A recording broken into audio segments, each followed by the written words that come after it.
তোমার রব কি বলে জানো?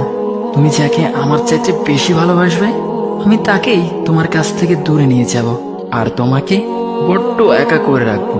তিনি আরো বলেন, কখনো বলবে না যে তাকে ছাড়া আমি বাঁচবো না, কিন্তু আমি তোমাকে তাকে ছাড়াই বাঁচাবো। পিছনে সব আবেগ কেড়ে নিয়ে তোমাকে দিব্যি সামনে এগিয়ে নিয়ে যাব।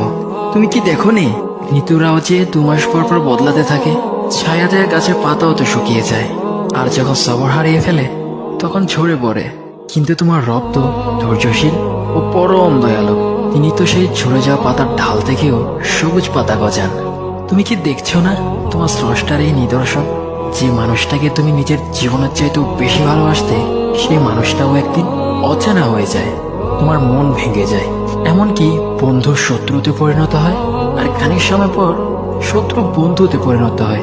যে মানুষটাকে তুমি নিজের জীবনের অংশ ভাবতে, সে মানুষটাও প্রতারণা করে। বুঝি না, এত কিছু হওয়ার পরেও তুমি তোমার রবকে বাদ দিয়ে সেই মানুষগুলোর উপরই ভরসা করো, যারা তোমাকে প্রতিনিয়ত কষ্ট দিয়েছে।